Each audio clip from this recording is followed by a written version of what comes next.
I'm Ren Cherning, the host of Source Snack Break. Every Monday through Thursday, we take 20 minutes to cover hot topics in commercial architecture and design, including new product releases, designer stories, industry leaders, and the impact of design. If you're tuning in live, know that you're automatically on mute, but you can use the chat feature to ask questions.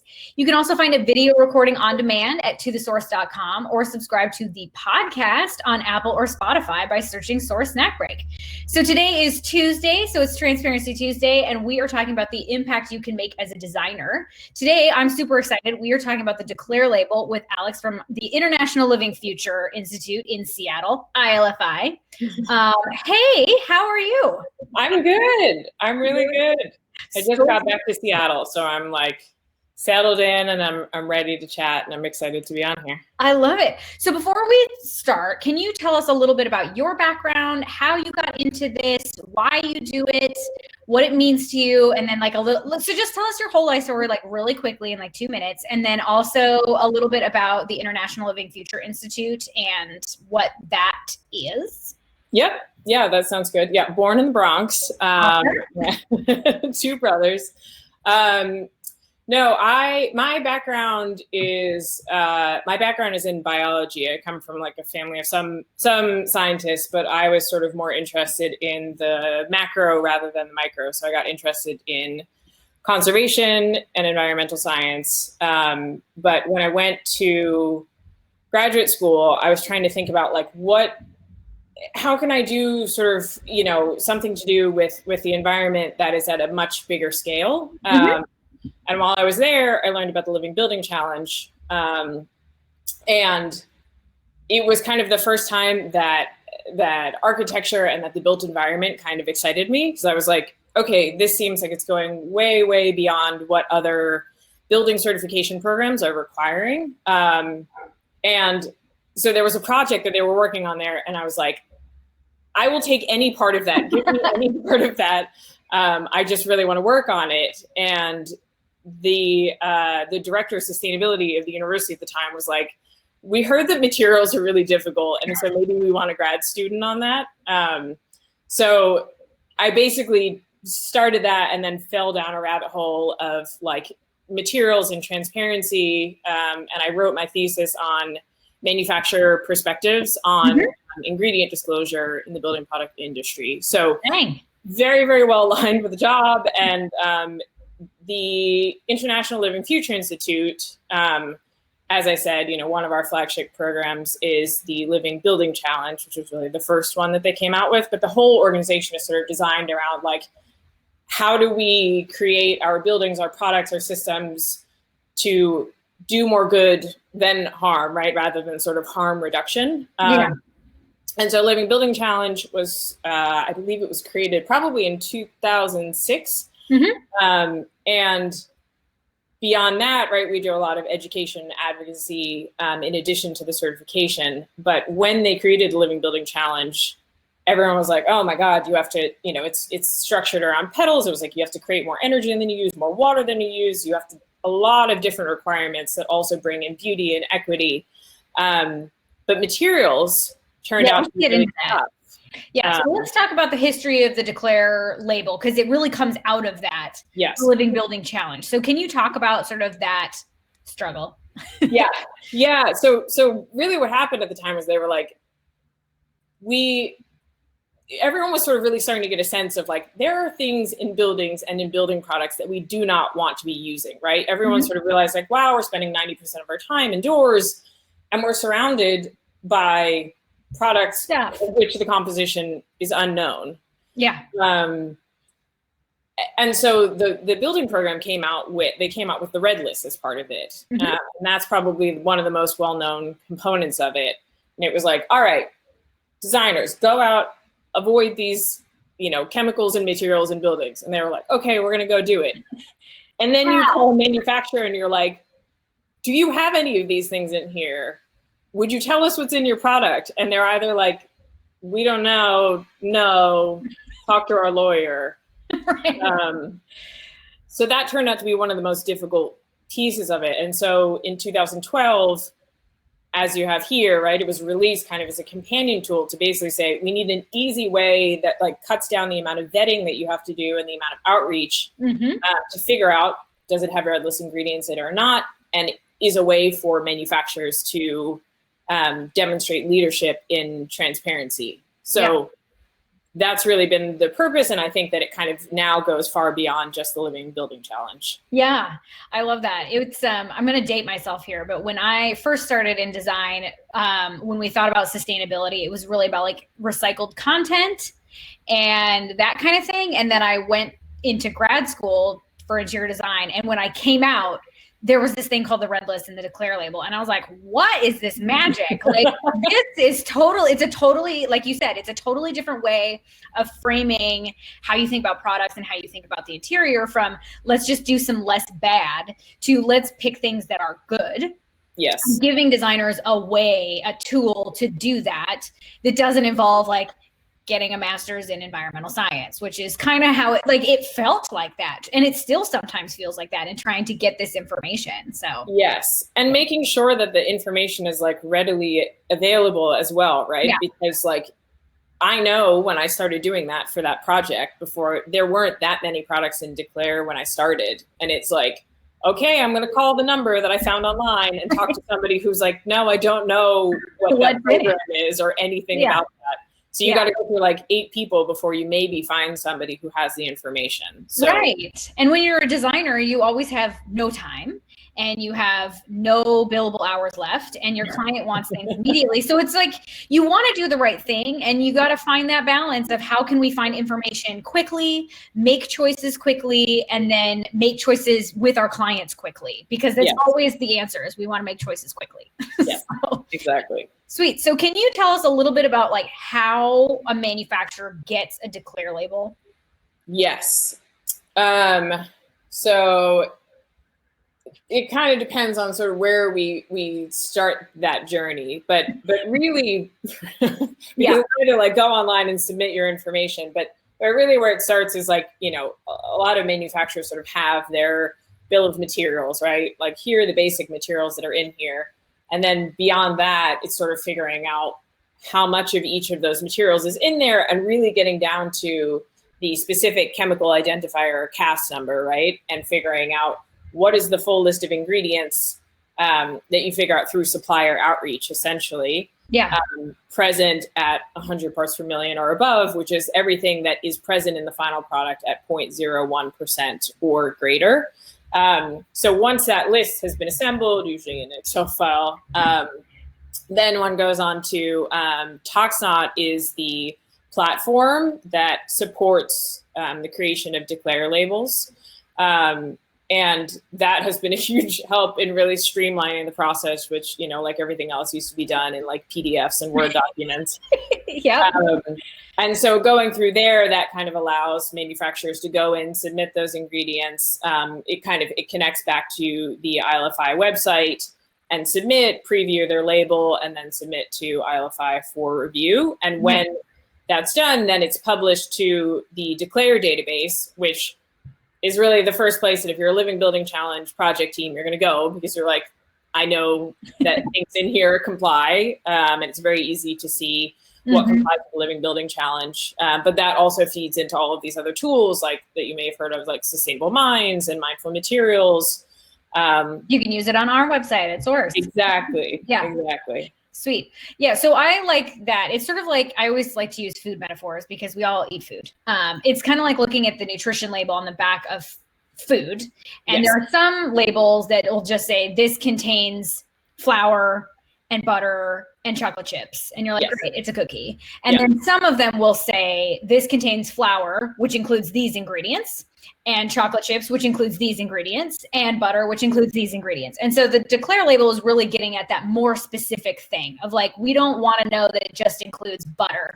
We want to know what's in the butter so that we can make sure that it's, I mean, we always want high quality butter. So, you know. Exactly. Right. So. These are the things that I think about as well. Right. And on top of that, it's telling you at this very specific level what is in the product and also what is not in the product, right? So it's looking at the ingredients in there And the Toxnot tool is then automatically screening each ingredient against the full red list. And that gives you, based on the amount of transparency and whether there are red list ingredients in there, your declaration status. Perfect. Awesome. Yeah. So let's talk about why designers should care about this and how they can start applying it. Like, what impact does this have and how they can apply it to their sort of like everyday lives?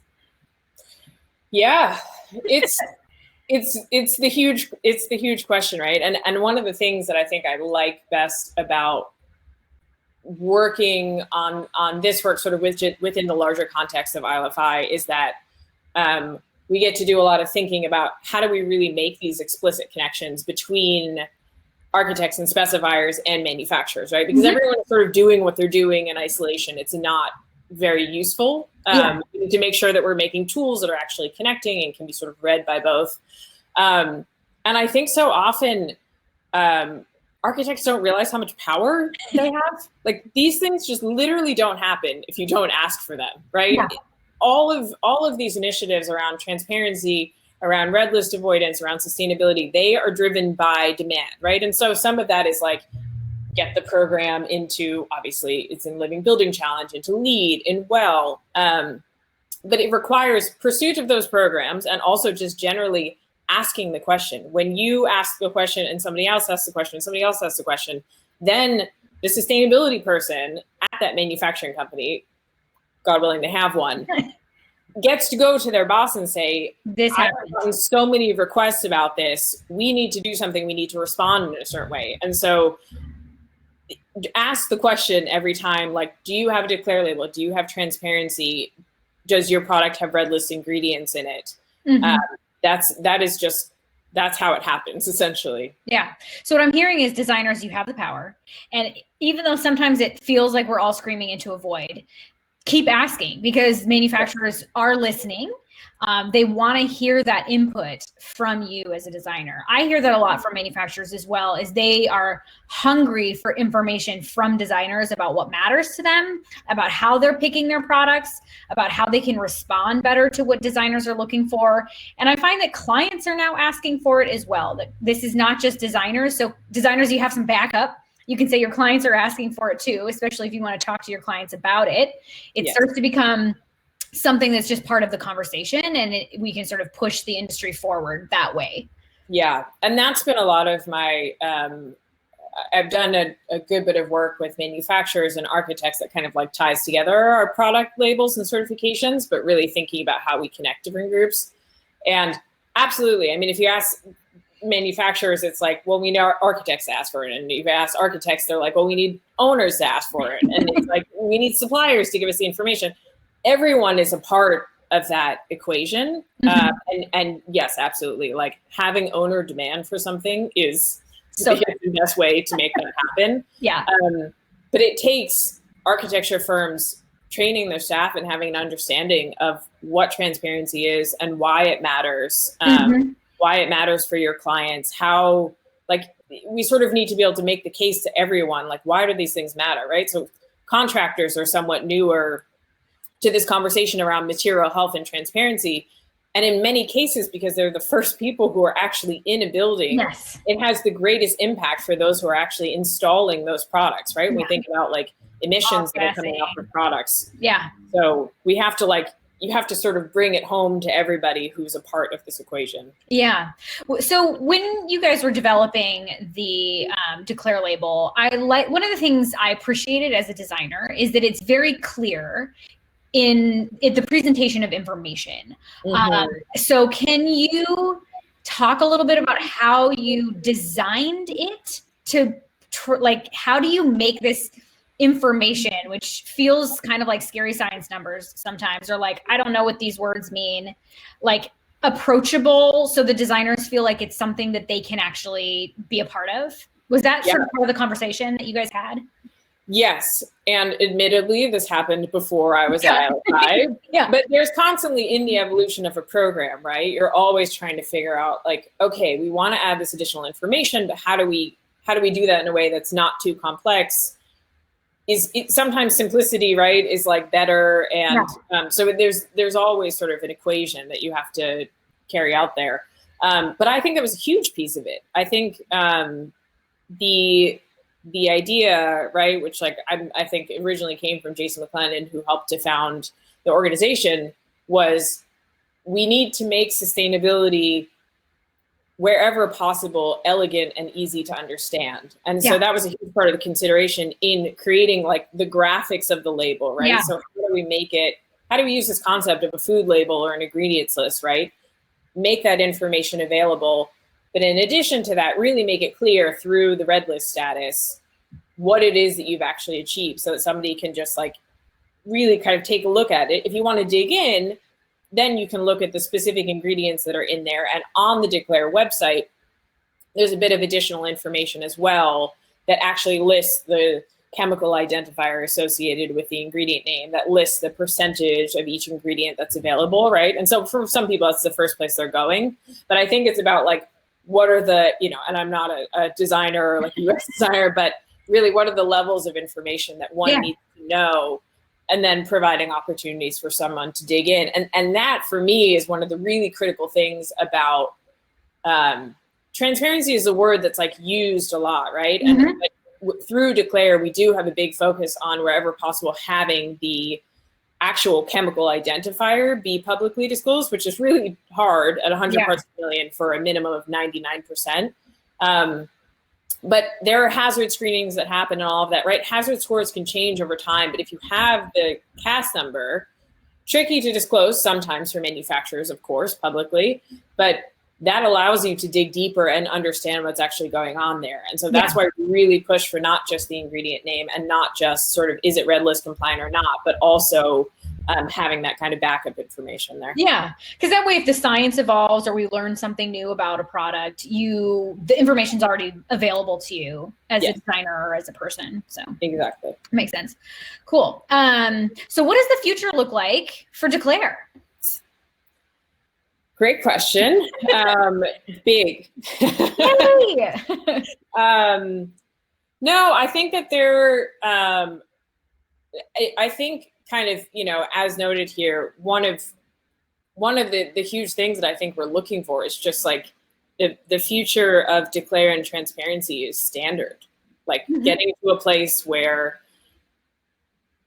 every product category has transparency, where it's expected, where a manufacturer, and I think my vision for the future as well is that it is standard for an architecture firm to ask for that information before having conversations about products with manufacturers, right? Now, I think a lot of manufacturers who are kind of dug into this would agree that they would rather be told no in some cases for a good reason than yes for no reason. So I think that, you know, I'm really interested over time, like how do we really hone in that, like what is the information that everyone needs to know? And I think over time that evolves, right? I think that, for example, Declare was purely a self-disclosure program when it was created, right? So there was no third-party verification because that's where the market was. And everyone was like, we need an option that, you know, we just sort of need to be able to tell you what's in there. And over time, as things have evolved, there's been a demand for third-party verification. So we have third-party verified Declare. And I would like to see that grow significantly as manufacturers learn more about what's in their product, having that verified, having architects be asking for that information, because it is really difficult to figure out what's in your product at that level. It's true. Yeah, it's a challenge, especially if you are like the textile industry, for example, they get all the pieces of a piece of fabric from everywhere. Yes. That's just historically how you make textiles. And so it's a rabbit hole, like you said, for sure. So, yeah, don't underestimate what went into the Declare label. Yes, exactly. And say thank you to the folks that are that have them. Yes. Awesome. So we finish every Transparency Tuesday with this question: how are you, the royal you, shaping the market, and how is it shaping you? So what are you learning and adapting or changing and all that good stuff? Really good questions. I think in terms of, so how are we shaping the market, right? I think as I was sort of alluding to, one of the neat things is that we can help to create the demand as we help to sort of fill it with these transparency tools. And I think that that's really important, that we sort of hold the bar there and say that you have to have transparency and start to really raise the bar over time for not only what transparency looks like, right, but optimization. How are we actually improving products? So I would like to see Living Building Challenge continue to push for that. I think in terms of how is it shaping you, I think one of the cool things is that among the sort of transparency and optimization certifications and labels, they're out there. There are a number, right? And I think that we work really closely with a number of partners like the Health Product Declaration Collaborative. And I think that kind of together, we're sort of figuring out where is the market headed in terms of like I said, verification and how we present information more visually to really support designers more and more in what they're doing. And how are we learning from all of the other red lists and all of the other, right, like restricted lists that are out there? I think that there's a lot of important work that happens in collaboration. And I think as a green building industry, that's how we move forward. I love that. It's like, let's go together.